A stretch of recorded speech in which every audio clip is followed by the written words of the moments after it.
Ako inak zakončiť rok 2024 ako videom, kde vám ukážem tie najlepšie filmy, ktoré som videl tento rok. A to ich nebolo vôbec málo, dámy a páni, lebo som bol 39 krát v kine. A ak pripočítam aj streamovacie platformy, tak som videl 141 filmov, ktoré vyšli v roku 2024. Samozrejme, nie všetky filmy boli tak dobré, aby sa dostali do tohto zoznamu, ale tento rok bol naozaj úspešný, čo sa týka tvorby kvalitných snímkov. Moje meno je Patrik, vítam ťa na kanáli Ležovič Live a toto je top 10 filmov, ktoré vyšli v roku 2024. Možno ich tu bude troška viac, lebo tento rok vychádzali naozaj bomby. Film Konklave je historická dráma odohrávajúca sa v 15. storočí počas výberu nového pápeža. Po smrti pápeža sa kardináli zhromažďujú v Ríme na tajnom zasadnutí, kde rozhodujú o tom, kto sa stane novou hlavou katolíckej cirkvi. Dej sleduje intrigy, mocenské boje a skryté motivácie účastníkov, ktorí majú vlastné ambície a záujmy. A presne tento aspekt filmu funguje najlepšie. Film ponúka pohľad na politické napätie a morálne dilemy vo vnútri cirkvi, pričom zobrazuje kľúčové historické udalosti tej doby.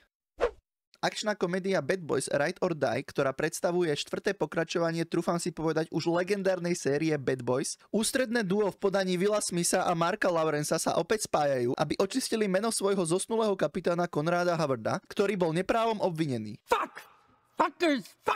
Počas vyšetrovania sa dvojica stretáva s novými problémami, pričom nechýba typická kombinácia napätia a humoru, ktorá je pre túto sériu charakteristická. A práve ten humor tiahne celý snímok nahor. Takisto kamera je veľmi nadpriemerná a čo sa týka akčných scén, je tu pomerne nápaditá choreografia a človek sa vďaka tomu nestíha nudiť.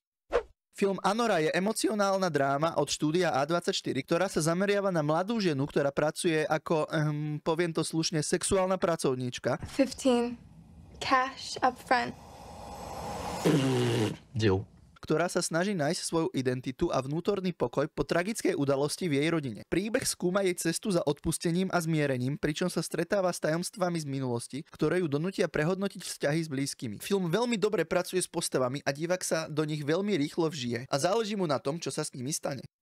Heretic je hororový thriller taktiež od štúdia A24. Príbeh sleduje dve mladé mormonské misionárky, sestru Barnesovú a sestru Paxtonovú, ktoré počas svojej misie narazia na charizmatického pána Reeda, ktorého geniálne zahral Hugh Grant, známy najmä z romantických filmov. Počas návštevy jeho domu sa zapletú do nebezpečnej hry na mačku a myš, ktorá preverí ich vieru a odhodlanie. Film kombinuje napätie s filozofickými diskusiami o viere a fanatizme, pričom ponúka komornú atmosféru s dôrazom na dialógy a psychologické napätie. A tie dialógy v tomto filme sú za mňa naozaj geniálne.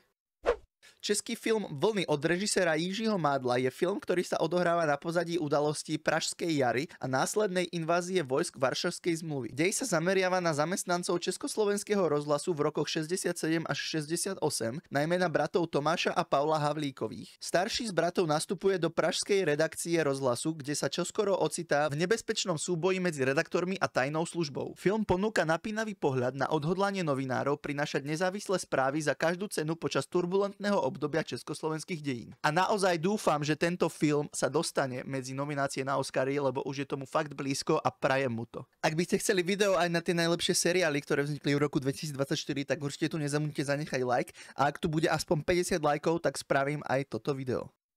Rozum v divočine je animovaný sci-fi film, režirovaný Chrisom Sandersom. Príbeh sleduje robotku Roz, ktorá po nehode stroskotá na opustenom ostrove obývanom iba zvieratmi. Aby prežila, musí sa prispôsobiť drsnému prostrediu a naučiť sa komunikovať s miestnymi obyvateľmi. Postupne si vybuduje vzťahy so zvieratami a stane sa dokonca adoptívnou matkou opusteného húsatka. Týmto procesom Roz začína rozvíjať vlastné myšlienky a city, čím sa stáva viac ľudskou. Film je adaptáciou bestselleru od Petera Browna a ponúka dojemný príbeh o priateľstve, adaptácii a hľadaní vlastnej identity. Určite to je jeden z animákov, ktorý si užijú aj dospelí, či už po príbehovej alebo po vizuálnej stránke.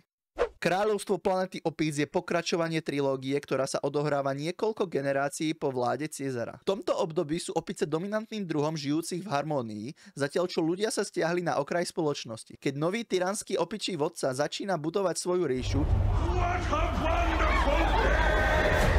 Mladý opičiak sa vydáva na náročnú cestu, ktorá ho prinúti prehodnotiť svoje poznatky o minulosti a urobiť rozhodnutia ovplyvňujúce budúcnosť oboch druhov. Film rieši naozaj zaujímavé myšlienky a čo sa týka vizuálnej stránky, tak CGI je excelentné a z filmov, ktoré vyšli v roku 2024, naozaj bezkonkurenčne najlepšie. No ale skôr ako sa vrhneme na top 3, sú tu ešte čestné zmienky, pár filmov, ktoré sa nezmestili do top 10, ale určite stoja za vašu pozornosť. Slovenský film Mickey, ktorý sleduje začiatky bývalého mafiánskeho bossa Černáka, je takmer to najlepšie, čo slovenská tvorba ponúka. Ďalej film Iný človek, znovu od štúdia A24, kde je v hlavnej úlohe fakt výborný Sebastian Stan a film mieša komédiu, drámu a humor a je to naozaj jedinečný divácky zážitok. Deadpool a Wolverine vám určite nemusím predstavovať a určite to nie je to najlepšie, čo vzniklo v tomto roku, ale chcel som, aby to tu bolo aspoň spomenuté. Ďalej animáky v Hlave 2 a Sonic 3 si určite tiež zaslúžia byť spomenuté v tomto videu. Pre veľa ľudí nie moc dobré pokračovanie, za mňa dosť podarená historická dráma Gladiator 2. Určite nie je v top 10, ale podobné filmy ako tento už moc nevznikajú a ja som si ho naozaj užil. Moje pocity z neho nájdete v tomto videu. A nakoniec film, ktorý by som dal určite na prvé miesto, ale keďže vo svete mal premiéru už v roku 2023 a až na Slovensku bol v kinách v tomto roku, tak som ho nedal na prvé miesto a to je film Poor Things. Naozaj jedinečný zážitok, kde človek odchádzal z kina s fakt zmiešanými pocitmi, ale zároveň s pocitom, že videl niečo jedinečné, niečo výnimočné. Vizuálne zaujímavé, príbehovo napínavé a herecky výborne zvládnuté, áno, to je Poor Things a dokazujú to aj tie Oscary, ktoré dostal.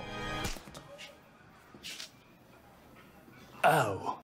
A tretie miesto je film Beetlejuice a to je pokračovaním kultovej hororovej komédie z roku 1988, režirovanej Timom Burtonom. Príbeh sleduje 3 generácie rodine Deedsovcov, ktoré sa po rodinnej tragédii vracajú do Winter River. Lidyn život, stále ovplyvňovaný prítomnosťou Beetlejuicea, sa skomplikuje, keď jej dospievajúca dcéra Astrid objaví na povale tajomný model mesta a neúmyselne otvorí portál do posmrtného života. Tento rok som sa naozaj zamiloval do vizuálne zaujímavých snímkov a toto je jeden z nich. A ako bonus tu máte ešte aj dobrý humor. Čo sa týka vyvrcholenia filmu, nie je to 100%, ale za mňa si to tretie miesto určite zaslúži. You're a figment of my imagination.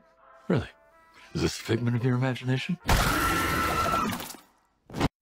Furiosa, Mad Max Saga je film od režiséra Georgea Millera, ktorý slúži ako prequel k filmu Mad Max Fury Road. Dej sa odohráva roky pred udalosťami tohto filmu a sleduje život mladej Furiózy počas viac ako 10 ročia. Film mapuje jej cestu od zajatia až po jej zostup na pozíciu imperátorky, pričom odhaluje udalosti, ktoré formovali jej charakter a schopnosti. Snímka ponúka hĺbší pohľad na postavu Furiosy a rozširuje univerzum Mad Maxa o nové postavy a príbehy. Je to zbesilá jazda, ktorá ti nedá vydýchnuť a ako sa hovorí, dobrý film robí dobrý záporák a to Dementus v podaní Chrisa Hemswortha naozaj, ale že naozaj bol. Neskutočne som sa v kine bavil a naozaj ma mrzí, že tento film neúspel finančne. Ak chcete vedieť viac o tomto filme, mám o ňom aj samostatné video, ale môžem vám povedať, že to druhé miesto si určite zaslúži a ak ste ho ešte nevideli, dajte mu šancu, neolutujete.